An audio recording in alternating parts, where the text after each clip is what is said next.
4x4 gauze. I would use 2 different speculums, one for the ear, one for looking in the nose, only because sometimes you get earwax on the tip of the ear, you don't want to go shoving it in somebody's nose. Alright? You will be expected to introduce yourself, first name, last name, your role, and the exam that you're going to perform on the patient. And you'll be told that when you go into the curtain of each patient. Shake their hands, and then make sure you sanitize your hands before you start the exam. You can wear gloves the whole time, or just gloves when you do the mouth exam. It really doesn't matter. We do require that you wear the gloves if you're going to be working inside the mouth. So when we talk about palpating the floor of the mouth, we're not going to have you actually do that, but you'll need to state that you would wear gloves, you would use a light source, the 4x4, and explain the procedure of how you would go about inspecting the inside of the mouth and palpating the floor. Okay? All right. First things first. Did I cover all that? First part? You did, and I actually covered that also before you got here, so now they heard it twice. All right. So none of you should forget that. So, just a patient walking in your office, you're seeing them ambulate into the room. You can say, within reason in your general survey, that they're ambulatory. If they're walking normal, then they have a normal gait. They're not limping, they're not dragging a foot, right? So you got part of your general survey over. She's sitting with good posture. She doesn't appear to be in any distress, including pain or respiratory. Her skin is pink, warm, dry. I don't see any obvious redness, lesions, rashes in the skin that I can see. She looks hydrated, and I've probably already talked to her, and she's told me her name, and she knows where she's at. So within reason, you can say this person is alert and oriented, right? That's a good general survey. So moving on to the head, looking both sides and around the back. As long as the person doesn't have any history of trauma, then you can just go right to palpation. But if they have trauma, known head trauma, car accident, assault, whatever, you want to make sure you're looking through the scalp, looking for any signs of trauma as you're palpating, looking for tenderness, asking them if they feel any pain, feeling for any squishy areas which could indicate a cephalohematoma. Cephalohematoma is a blood clot or a blood bruise above the skull, and that indicates that you've got a really hard hit. So the likelihood of something being disrupted underneath the skull, high likelihood, especially in pediatric patients because their skulls are very soft. So they'll have a higher indices of head injury if they have a cephalohematoma. But adults, that's usually a bad sign too. Get a scan. Palpating the frontal bone, parietals, occipital. Can I have you remove your glasses? And you're feeling for lumps, bumps, divots, cephalahematomas, any masses, lesions, palpating the face bones, coming around to the cheeks, down to the mandible. Have you open and close for me? Feeling the TMJ joint, feeling for any crepitus, looking to see if her bite is normal. So open and close and smile. Good, smile, good. Palpating over the temporal arteries, making sure those aren't tender. In some patients that have temporal arteritis, they'll tend to get a lot of scalp pain. They'll complain of discomfort even brushing their hair. So make sure you're looking, both sides, everything's symmetric. Face looks good. While you're here, go ahead and palpate the sinuses. Bilateral maxillary sinuses, feeling for any tenderness. Bilateral frontal sinuses, feeling for any tenderness. Did any of that cause you pain? No. No? So your head exam is done. Did I get it all? You got it all? All right, she's my check and balance here. And unless you got to comment on the hair. You commented on it, but I would just when you're looking through the hair, look at the texture, the pattern. Look for any unusual patterns of thinness, hair loss, like alopecia, thinness for thyroid issues, thinness for psych issues. Some people pull their hair out. Also look at flaking, any redness of the scalp, which could indicate dandruff, seborrheic dermatitis, and our fun little friends, lice and nits. And if you see it, you won't stop itching for the rest of the day, I promise. You're clear. All right, it's pretty obvious. People come into the doctors most of the time saying, I have lice, I need treatment. And then we ask ourselves, kind of with our inside voice, why didn't you just get the shampoo over the counter instead of come in here and infect the entire waiting room? But that's a whole different conversation. I think Professor Martino will cover that in healthcare issues. Yeah. All right, moving on to the neck, side to side, making sure everything looks symmetric. We want everything to be symmetric within reason, okay? There's no unusual lumps, bumps, masses, there's no signs of trauma. For example, if somebody's in a car accident and they have a little bruise here or here from the seatbelt, that gives me a higher indication of suspicion that they might have injury to their great vessels of their neck and upper chest. So I would give more attention up here, see if they have chest pain, and if I'm getting any CT imaging, make sure that they can image all the way down to here to make sure everything's okay. All right? Trachea's midline, it's not deviated. I don't see any unusual lesions. I don't see any obvious thyromegaly, and that would be the next test we move on to. Actually, no, palpation.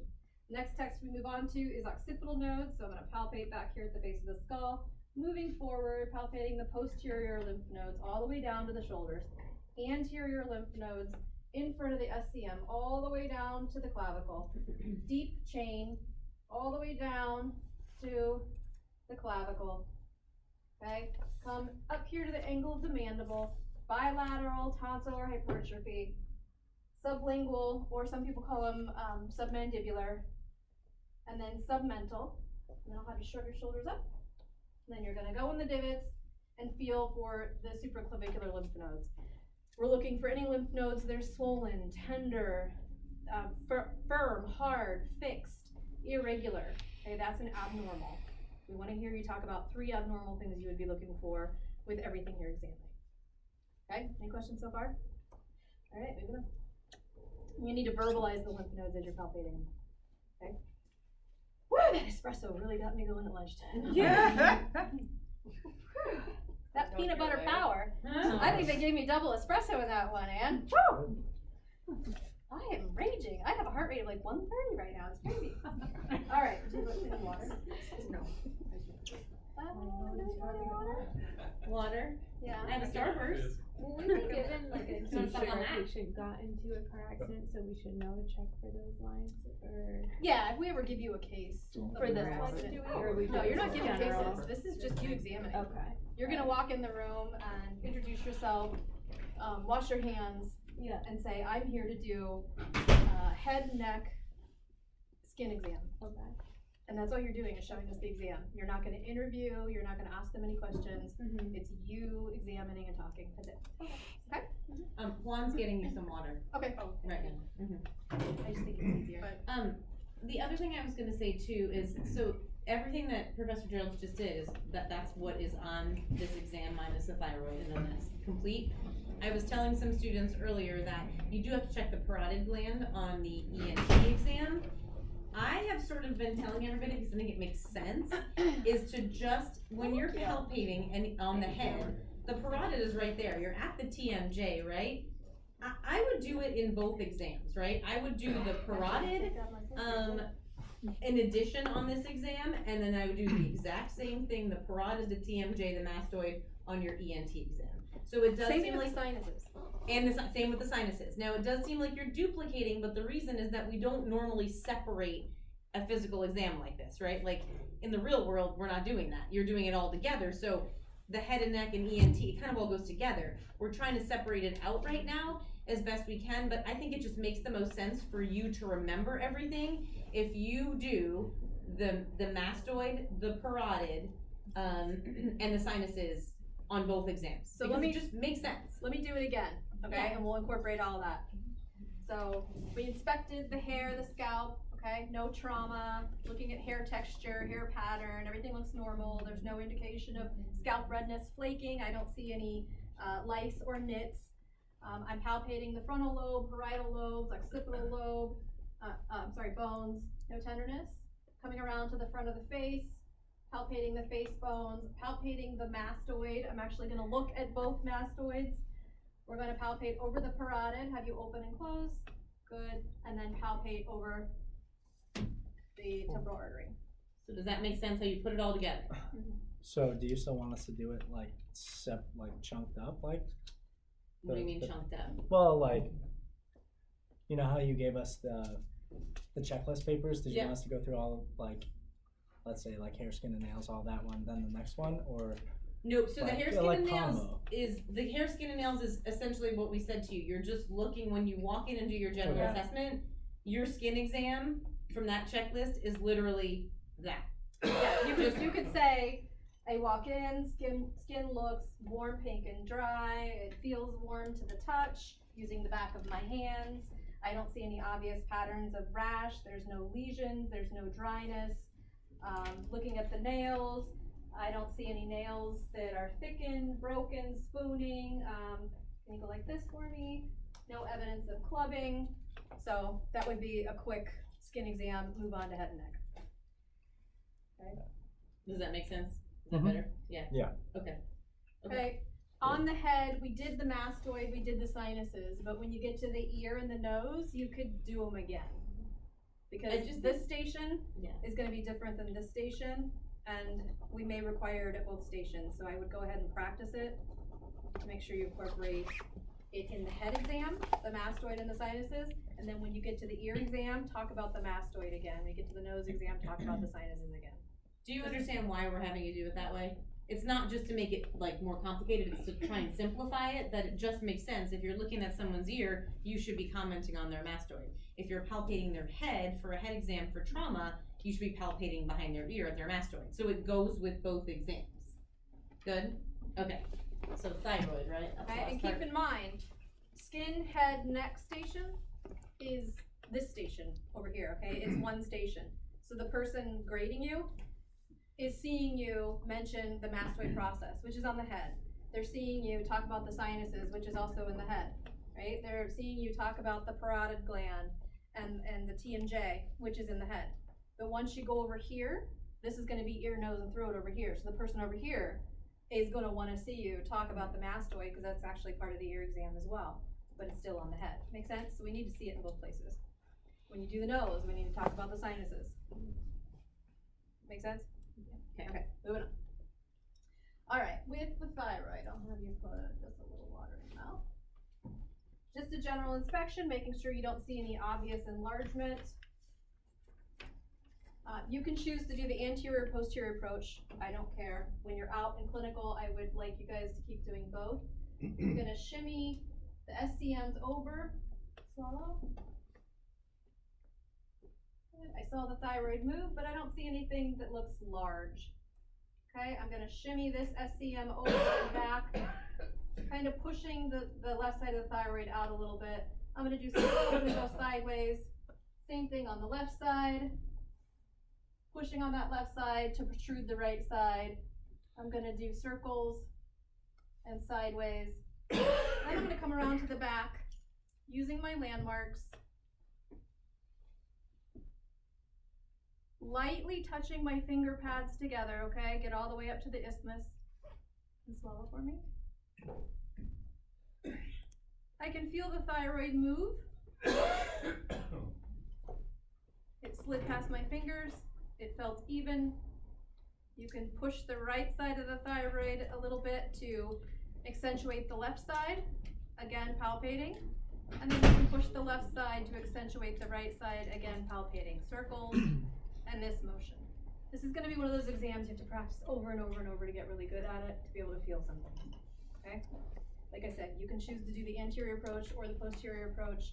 What we wanna hear from you is you're using the landmarks to get to the thyroid, and what would you be looking for? I would be looking for any enlargement of even thyroid lobe. I would be looking for goiter. I would be looking for nodules, masses, okay? All right, everyone clear on the head and neck? All right, 10 minutes is up, you switch stations. You're gonna go to ear, nose, and throat. Hi, my name's Beth Gerald, I'm the PA that's gonna be seeing you today. We're gonna do an ear, nose, and throat exam, is that okay? Yes. All right, again, inspection. On your sim patients, say what's wrong with them. If they have a lesion, a freckle, a mole, a weird rash, say it. Don't be afraid. So this patient has bilateral ear piercings in her lobes, right? I'm gonna talk about that. That's a finding. Don't brush past anything you see and just ignore it. Don't be robotic following the checklist. Okay, that's straight for me. So I'm looking at the ears, we're looking for symmetry. I don't see any evidence of trauma. There's no bruising, there's no signs of previous surgeries. Bending the ear forward, looking at the mastoids, palpating them, not seeing any signs of trauma. You know what, I didn't do the pre or post auricular lymph nodes. Oh, I didn't even pick up on that. Yeah, see, systematic. Mm-hmm. It just hit me, I didn't do them. Mm-hmm. And none of you picked up on that either. Or you can say. Preauricular, post-auricular lymph nodes. I don't think I did them this morning either. I think you did. Did I? Mhm. I don't know, it was so long ago. Anyway, bending the ear forward, looking at the mastoid, palpating it, making sure there's no pain. Palpating both auricles and the lobe, tugging on the lobe to see if there's any tenderness with that. Do you have any pain when I do that? How about if I push your tragus? If the person has pain when you tug on the lobe or push on the tragus, that's a positive tug test or positive tragal sign, okay? That means there's inflammation, something causing irritation in the inside of the auditory canal. Could be otitis externa, maybe it's just a trauma from a Q-tip, or maybe they scratch themselves with a pencil, or maybe there's a foreign body, maybe they have a pimple, I don't know. But it just indicates inflammation, so that's where you would know to look. Be a little vigilant when you're actually inspecting inside the ear. Okay, then I would do my, can I borrow a tuning fork? Then I would do my bedside screening for hearing. Have your patient close their eyes, and I'm gonna do a hearing test. I'm gonna rub my fingers next to your ears, and you tell me where you hear the noise, right, left, or both? Left, right, both. Good. And you can choose to do the whisper or just do the finger rub, either one for the practical. I think the whisper test is a little creepy. Well, I think in a loud lab, It's we're all hard, testing, too. it's gonna be hard, so stick Yeah. with the finger rub. I think the finger rub is generally the best one. Yeah. Actually, if you do a DOT exam, you have to do the whisper. Oh, see, that's good to know. I don't do those. So if you're working occupational medicine DOT exams, we use the whisper. You do have to use the whisper, you're right. All right, Weber and Renee, if you have suspicion that they have conductive hearing issues, Renee, okay? Go on to the Weber to differentiate that even further, okay? I'm gonna have you plug your left ear for me. And I want you to tell me what you hear louder, 1 or 2, and I'll tell you. You hear that 1 louder or 2? 2. Good. So that's one way of doing it. Or you can hold it on the mastoid until the vibration goes away. Let me know when you can no longer hear that.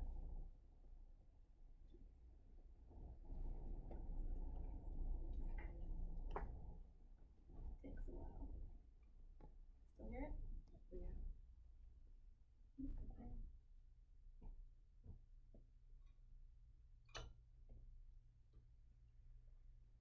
Really good sound. Still? I still hear it.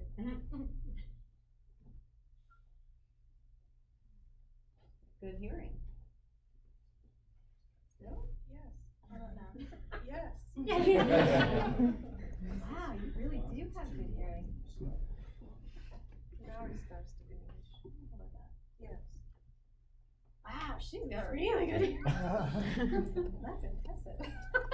So you would do that bilaterally in your lab practical. We'll expect you to do everything bilaterally unless for time reasons, if you performed it technically correct the first time and you mentioned bilaterally, then we'll say just move on to the next exam, okay?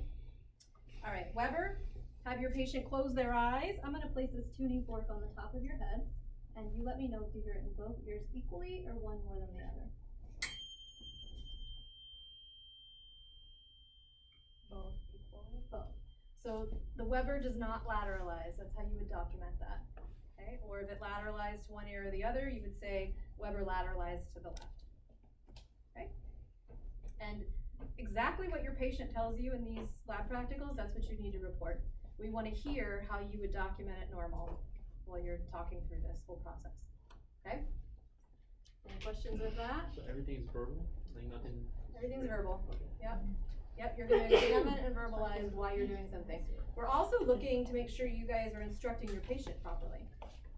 So, you know, close off the left ear, tell me this, if this is louder than this, swallow, move your head right, move your head left. So we wanna see that you're getting comfortable instructing a patient and using the proper terminology. Okay? Good, good move on, alright. Now, to look inside the ear. You don't need to linger and keep the speculum in there forever. No pain in your ear, correct?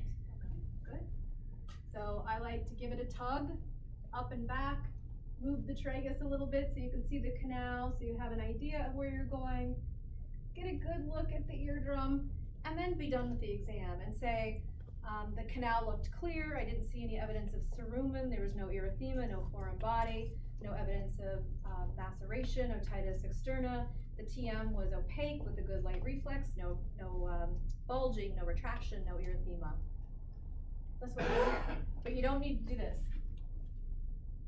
Canal is clear. TM is this. You don't need to stay there. Just see what you need to see, and then verbalize it. And say, and I would do this bilaterally. If we want to see you do it on the other side, we'll say, okay, show us. If not, we'll say, okay, move on. Right? We are looking for technique. Right to right, left to left. All right. Was that it with the ear? Yep. All right. On to the nose. Looking at the nose, making sure again it looks symmetric, making sure there's no septal deviation right or left. That can be congenital or from trauma. Making sure there's no flaking, there's no seborrheic dermatitis, making sure that there's no obvious drainage at this point in time. Can you put your head straight for me? Head down just a little bit. And we're gonna do a little sniff nose. Actually, before I do that, I'm gonna check patency. So can you sniff for me? Good. And can you block your left nostril and sniff? Good. Now block your right nostril and sniff. Good. So she's a little more clogged on that left side, right? So you know by having her check patency, even though she is moving air, that one's less patent than the right side. So when you look up in there, her turbinates are probably going to be a little edematous, just based on what you're hearing, right? Let's see if we're right. All right, little piggy nose. Set the speculum just inside the nose. You do not need to poke their brain. I'm looking at the turbinates, looking for any swelling, any bogginess, any erythema, any rhinorrhea, any purulent discharge, any bleeding. Looking for septal hematoma if the patient. There's a little deviation in there. I do see some deviation in the left side going right, meaning that this nasal passage is a little more open than that one, and she is edematous, erythematous with clear rhinorrhea. So that is your nose exam. Also, as you're doing these exams, I want you to tell me what cranial nerve you're testing. With nose, if I were to put something under her nose and have her smell it, that's checking cranial nerve 1, right? Yes. Hearing is what? 8. Cranial nerve 8. Good. And then we'll move on to 9, 10, and 12 here in just a second. We good with the nose? We're good, only didn't mention that that's where you do the sinuses too. Oh, yes.